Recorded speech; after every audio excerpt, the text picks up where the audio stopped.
Hallo, ihr wundervollen Menschen. Willkommen auf meinem Kanal. Ich bin Desiree und ich bin Heilpraktikerin für Psychotherapie und Life Coach. Und auf diesem Kanal dreht sich alles um die Musik, den Deep Dive in die Lyrics, in die Melodien, in die Videos. Und wir schauen uns alles aus psychologischer und philosophischer Sichtweise an. Das heißt, das, was Musik kann, ist uns miteinander verbinden. Und warum kann sie das? Weil das menschliche Gehirn unglaublich gut darin ist, zu projizieren und zu interpretieren und zwar darüber zu connecten. Und dann fühlt es sich so an, als würde der Song für uns gespielt worden sein oder für uns geschrieben worden sein. Und ich würde gern versuchen, so viele Geschichten wie möglich oder Interpretationsmöglichkeiten wie möglich aus dem Song herauszuarbeiten und zu schauen, warum sich so viele Menschen davon angesprochen fühlen. Das gelingt mir mal weniger und mal besser, mal weniger gut und mal besser, so rum. Und deswegen brauche ich eure Hilfe in den Kommentaren. Das heißt, schreibt eure Geschichten in die Kommentare. Was verbindet ihr mit dem Song? Was interpretiert ihr dort hinein? Oder ihr wisst vielleicht etwas, was der Künstler gesagt hat. Und auch das schreibt gerne rein. Genau. Und wenn ihr darauf Bock habt, auf diese Reisen, dann abonniert den Kanal, aktiviert die Glocke, damit ihr nichts mehr verpasst. Schaut gerne meinen Katalog, den ich schon habe. Und liked das Video. Und heute haben wir einen Künstler, Asaf Avidan, zu dem ich auch schon andere Videos gemacht habe. Schaut dort gerne in die Liste rein. Den ich überaus liebe. Einfach weil er eine sehr eigene Art von Gesang hat, so, und unglaubliche Möglichkeiten hat, mit seiner Stimme zu spielen. Auch multiinstrumental unterwegs und wirklich gut, arbeitet mit Loopstation, also die Art, Musik zu kreieren, kann teilweise sehr, sehr kreativ und sehr, sehr cool sein. Und die Texte handeln oft von Beziehungsebenen zwischen Menschen und da lohnt es sich immer mal ein bisschen tiefer reinzugucken. Genau, und heute haben wir den Reckoning Song. Den kenne ich an sich schon, aber ein Abonnent von mir, der Sam, hat gesagt, schau dir die Live-Version von dem Akropolis-Auftritt an. Dort gibt es noch eine Message von Asaf Avidan, die ihm unter anderem sehr geholfen hat. Und ja, das werde ich heute auschecken. Von daher, let's go.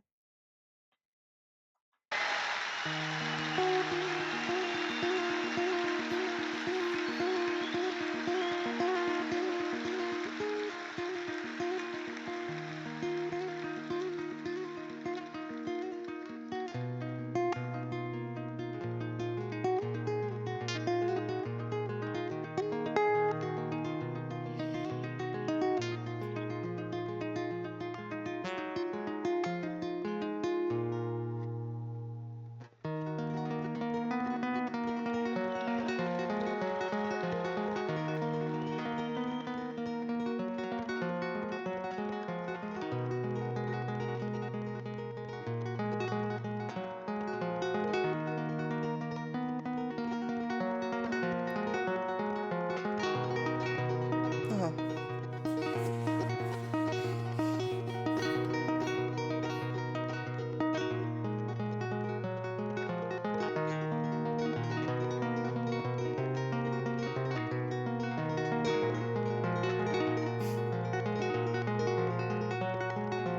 Wahnsinn.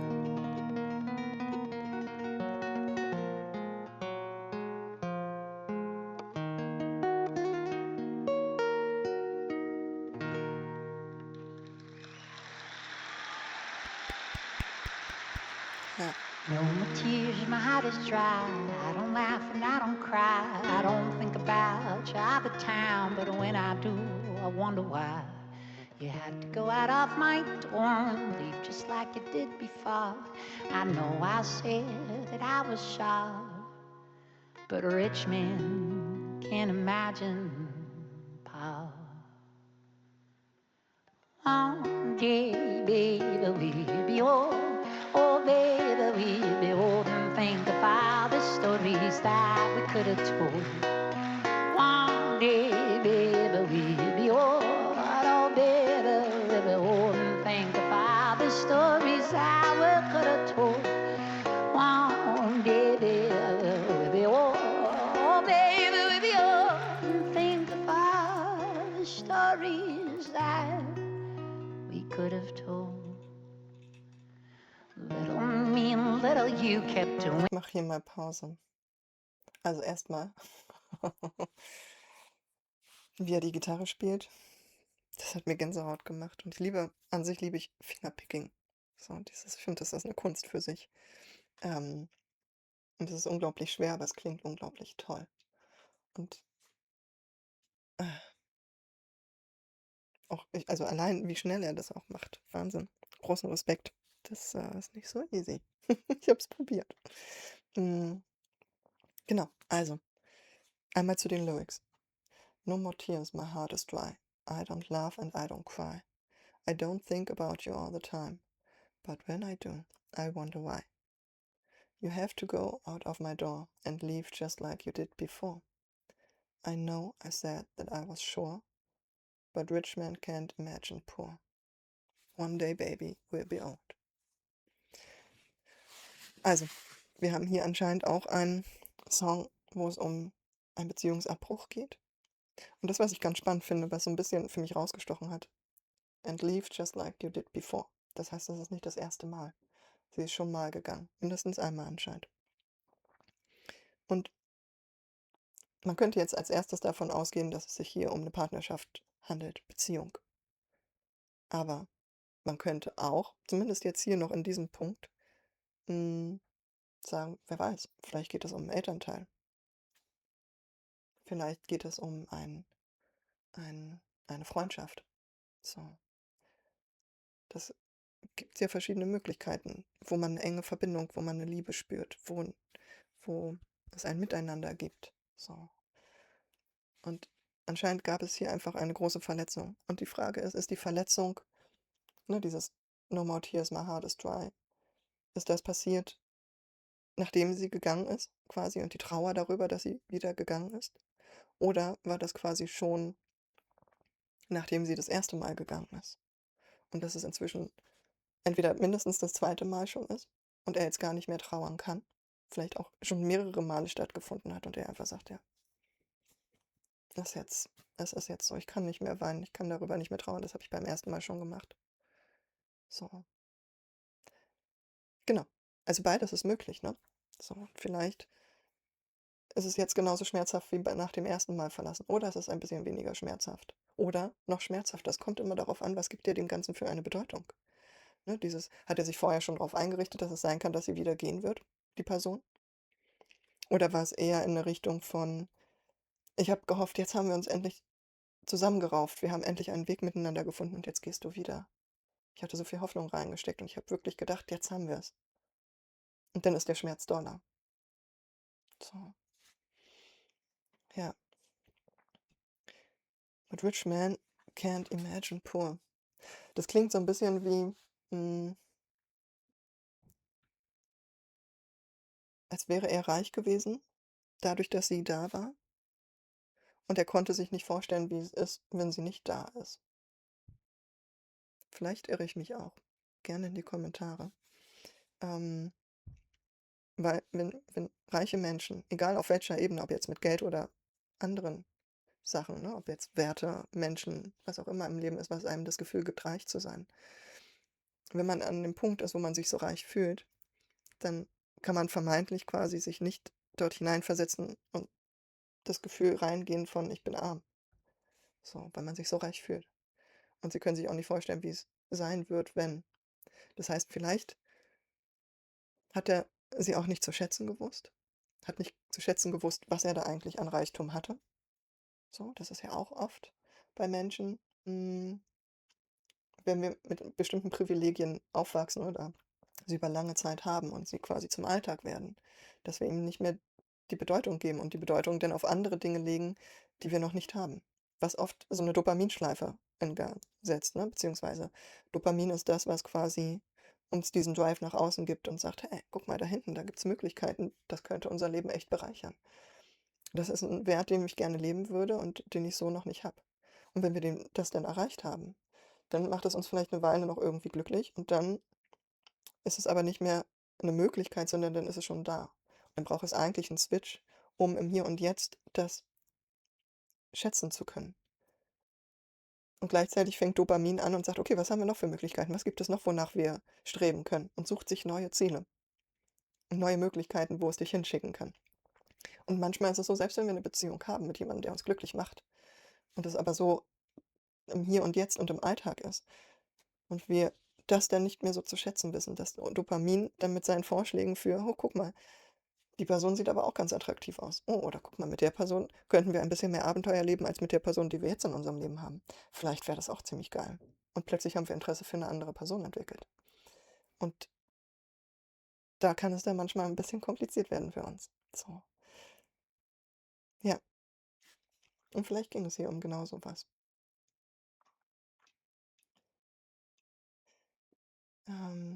Lasst uns noch mal ein bisschen zurückspulen. Cry, I don't think about you all the time, but when I do, I wonder why you had to go out of my door and leave just like you did before.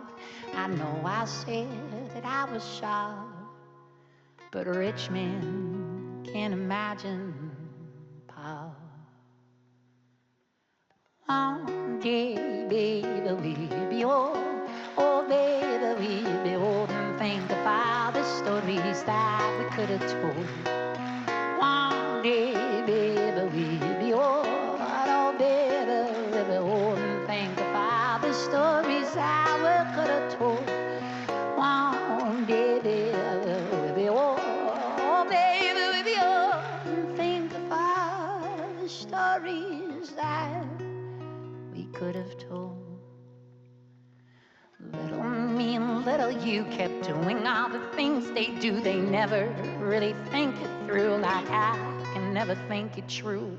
Here I go again, the blame, the guilt, the pain, the hurt, the shame, the founding fathers of our blame.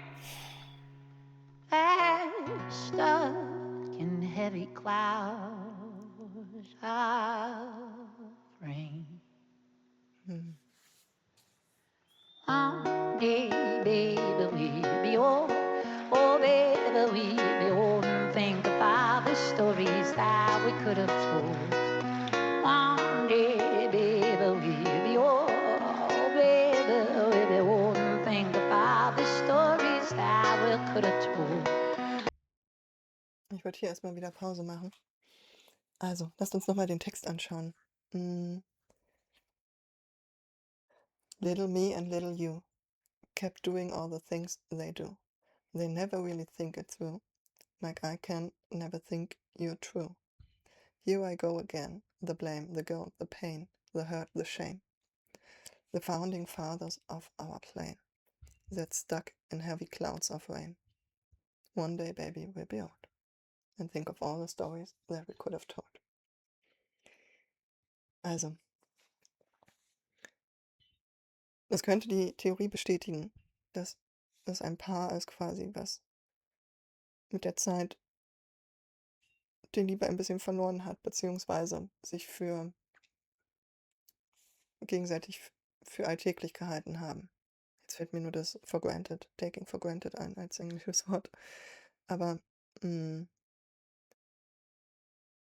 es kann auch sein, ne, dieses kept doing all the things they do, they never really think it through.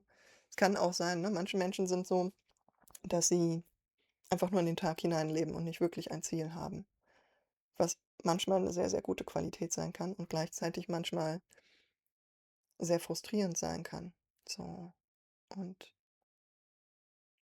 wenn es dann vielleicht sogar 2 Menschen sind, die nur im Hier und Jetzt leben und nicht gucken, wo könnte es noch hingehen oder was möchte ich noch erreichen. Und ich will gar nicht sagen, dass das Goal sein muss für das Leben, dass man immer nach irgendwas streben muss oder immer ein Ziel haben muss, sondern es ist durchaus möglich, einfach im Hier und Jetzt total glücklich zu sein, so, ohne etwas erreichen zu wollen. Aber manchmal fängt man an, Dinge zu tun, wo man nicht darüber nachdenkt, was sie auch für Auswirkungen haben auf das Leben, wenn man das tut. Also die Dinge nicht zu durchdenken und die Folgen, die es haben könnte. Manche Menschen geben einfach Unmengen Geld aus, um bestimmte Erlebnisse zu haben, um in Urlaub zu reisen, um bestimmte Sachen zu haben und verschulden sich und haben überhaupt nicht drüber nachgedacht, sondern sie haben im Hier und Jetzt gelebt und jetzt wollten sie es haben. So. Mm, Es kann aber eben auch im Beziehungsaspekt sein, ne?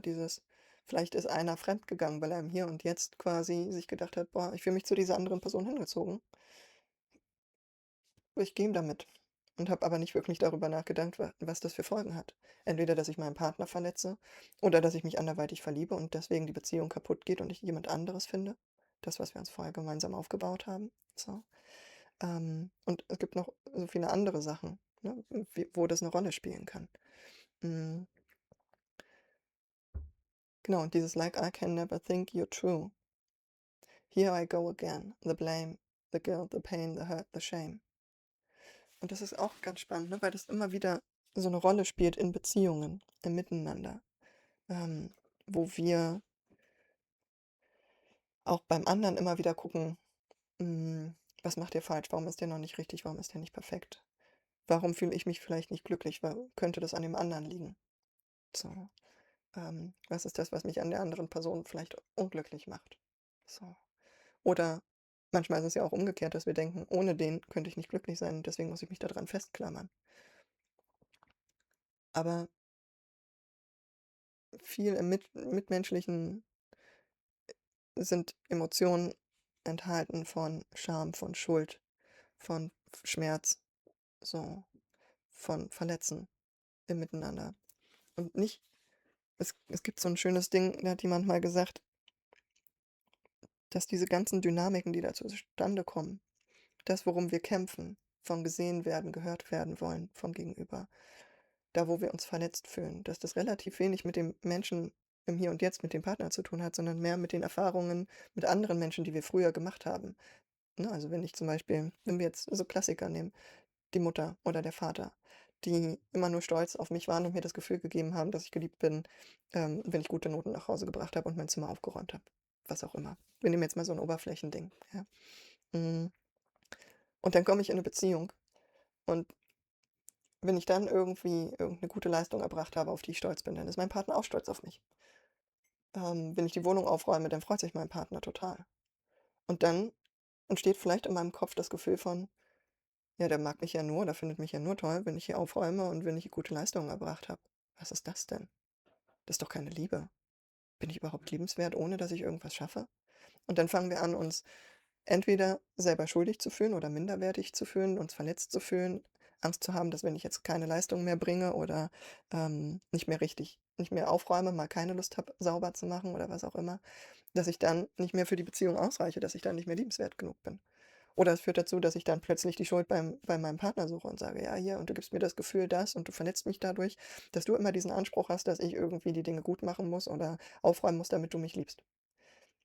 Und da ist so viel Verdrehung mit drin, was nicht unbedingt was mit der Wahrheit zu tun haben muss. Und manchmal gibt es dann auch so teils selbsterfüllende Prophezeiungen, wenn wir jetzt bei dem Beispiel bleiben würden, ne?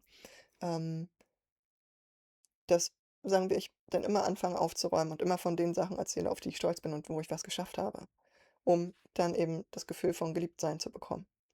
Und mein Partner kriegt mit, aha, anscheinend definiert die Person sich darüber und zieht daraus besonders viel Glück und viel Zufriedenheit. Also bestätige ich sie doch da drin und gebe Komplimente und zeige ihr dann besonders viel Liebe.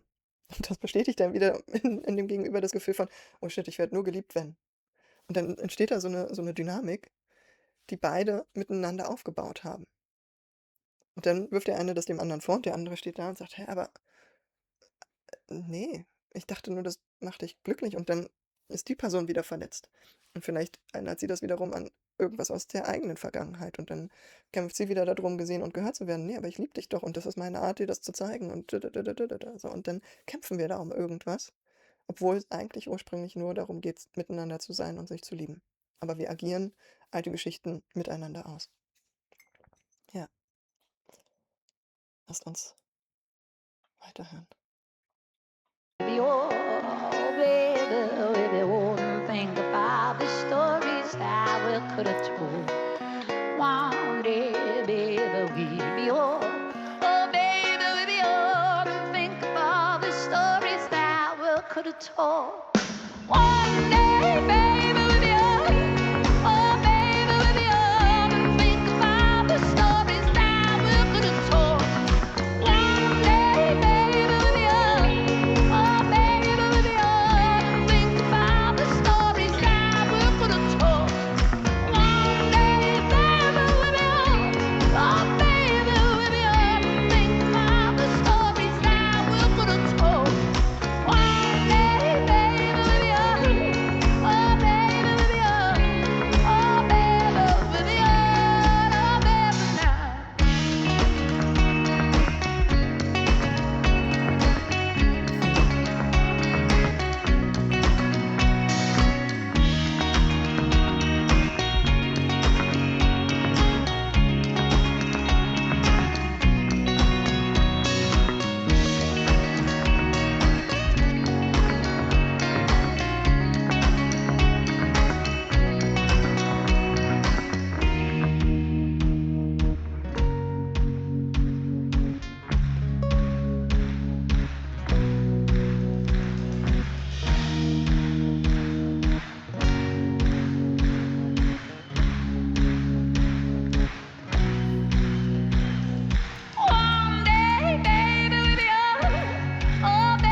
with me tonight.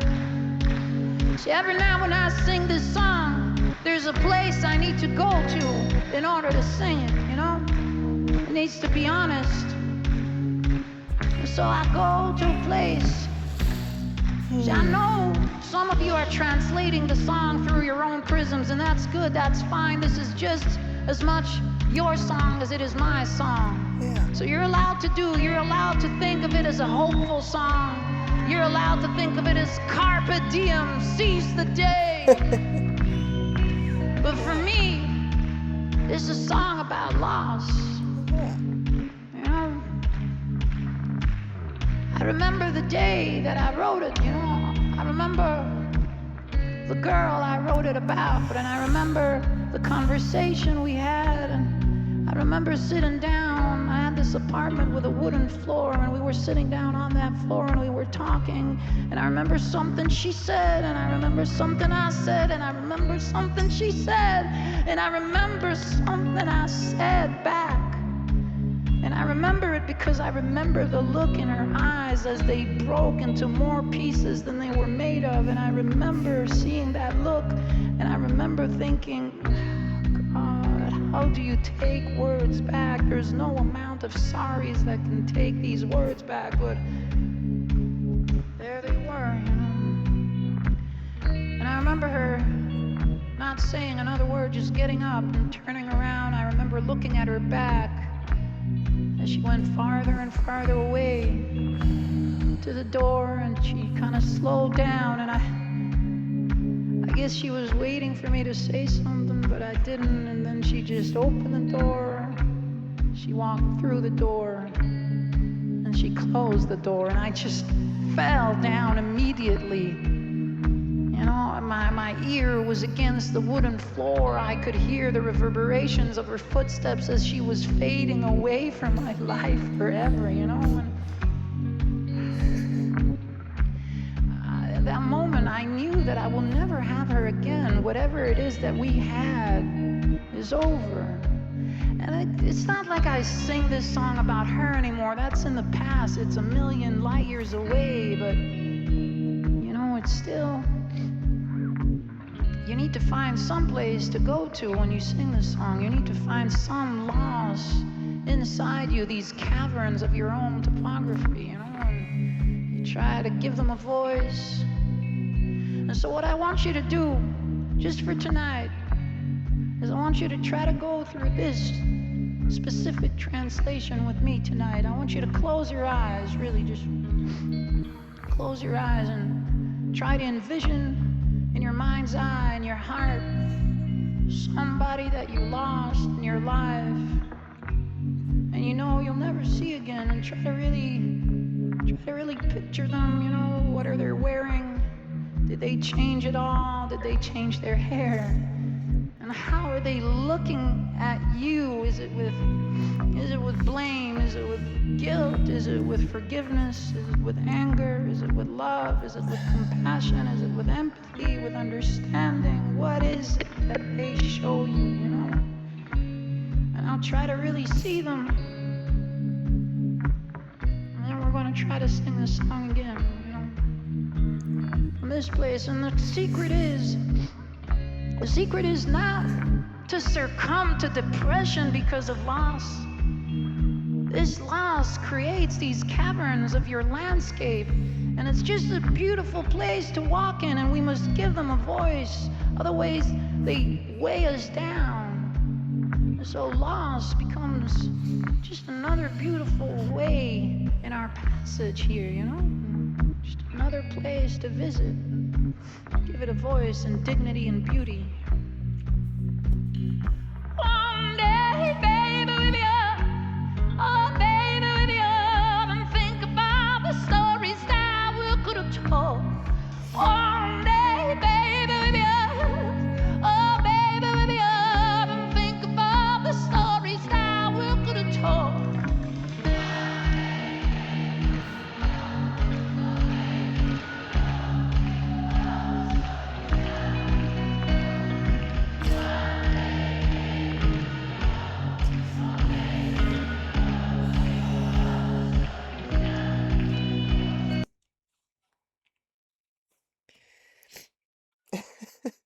Jesus. Danke, Sam.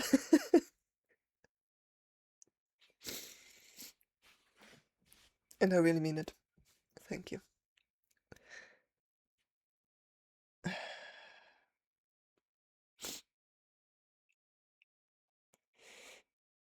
Wie geht's euch grad? Mhm.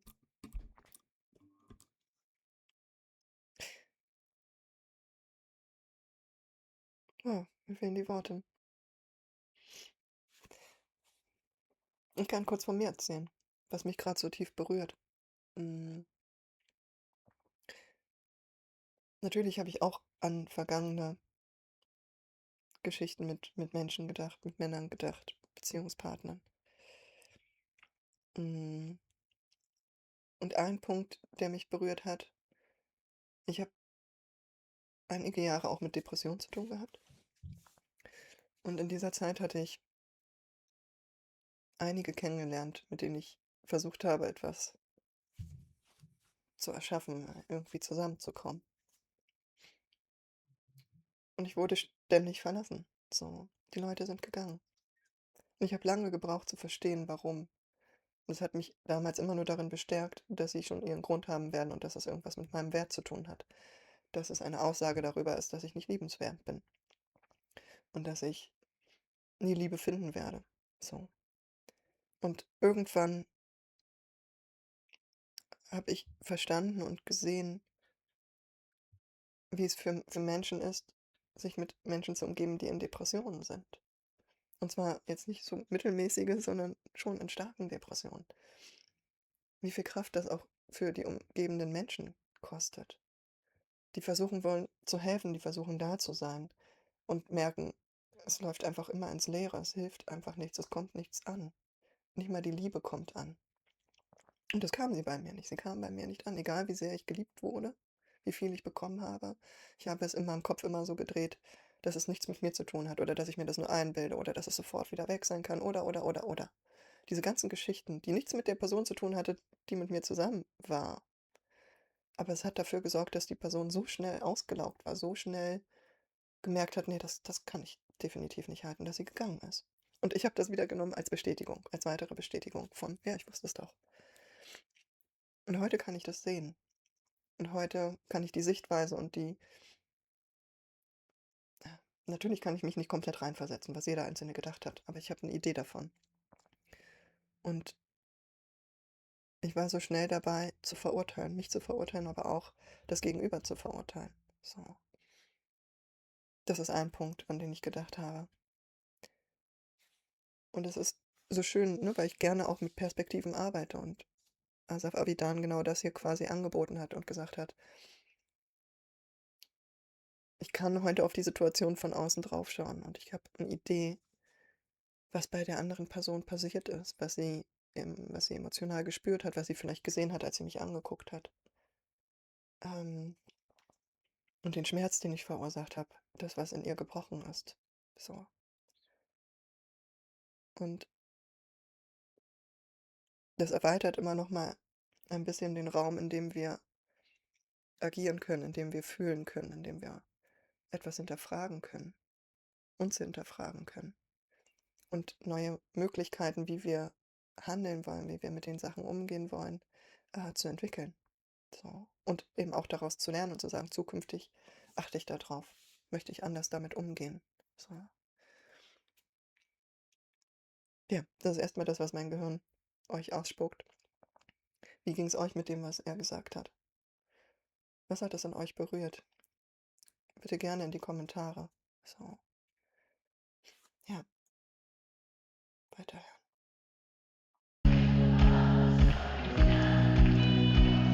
One day, it's all we gotta one day. It's all we gotta one day. It's all we ever really got. One day, it's all we gotta one day. It's all we gotta one day. It's all we ever really got. And I got no regrets.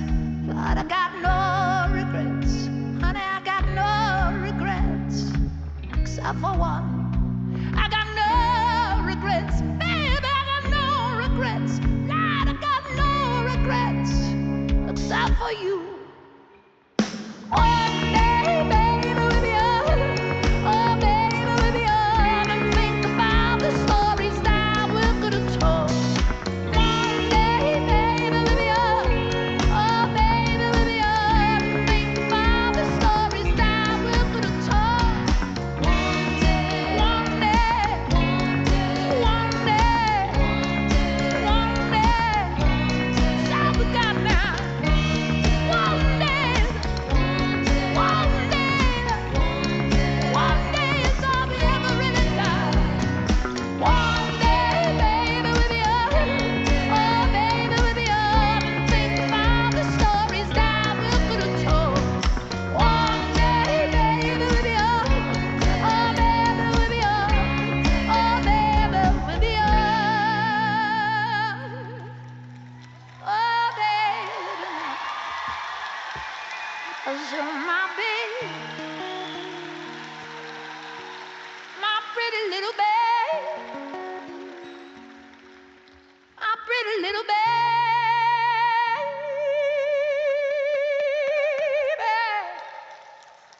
sweet love of mine. One day, baby, oh, baby, oh, think of all the stories that we could have told.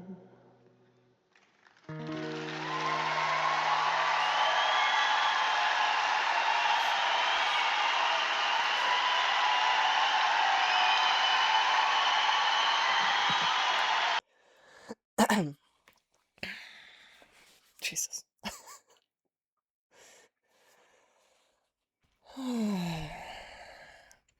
Jetzt hat's mich am Ende noch mal ein bisschen erwischt emotional. Mhm. Erst mal was trinken.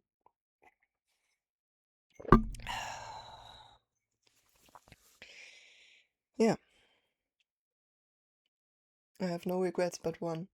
Das fand ich auch noch mal interessant, ne?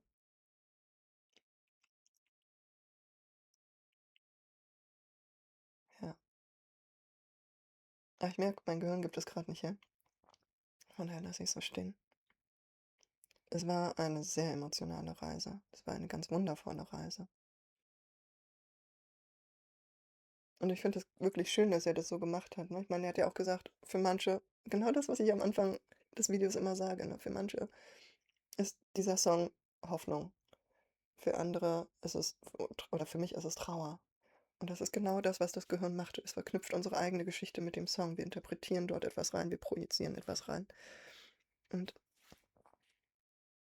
dass er uns mit auf die Reise genommen hat in sein Mindset quasi. Das war ganz, ganz wunderschön. Und ich habe den Song tatsächlich irgendwann also, ich kannte erst das Original vom Reckoning Song und irgendwann habe ich plötzlich gemerkt, dass es so 'ne Dance-Mix-Version in den Clubs gab. Und ich habe immer gedacht: „Ja, es ist irgendwie alles ganz nett“, aber das ist bei manchen Songs ist das wirklich, ne, da hast du so 'ne Dance-Version und der Song ist aber eigentlich unglaublich tief und traurig oder ernst. Und es passt dann manchmal nicht so zusammen und dann muss man den Text ignorieren, um dazu tanzen zu können. So. Ähm, ja, so von daher, was für eine Reise. Danke dafür. Ja. Und wenn euch das Video gefallen hat, dann lasst mir bitte ein Like da, damit mein Kanal weiter vom Algorithmus gepusht werden kann, damit, YouTube sieht: „Okay, die macht vielleicht was ganz Gutes da, was den Leuten gefällt.“ Abonniert den Kanal, wenn ihr mehr sehen wollt. Die Asaf Avidan-Reise wird natürlich weitergehen. Ich habe aber auch vor, noch andere Künstler auszuchecken. Ich habe die Rennreise. Es gibt ein paar Sachen von NF, und anderen Sängern. Ich habe überlegt, eine deutsche Reise zu starten. Da kommt demnächst auch ein Song. Und von daher, wenn ihr auch Lust auf eure Lieblingskünstler habt oder einen bestimmten Lieblingssong, den ich gerne mal machen soll, gerne in die Kommentare. Und, ja, genau, dann sehen wir uns hoffentlich ganz bald wieder. Macht's gut.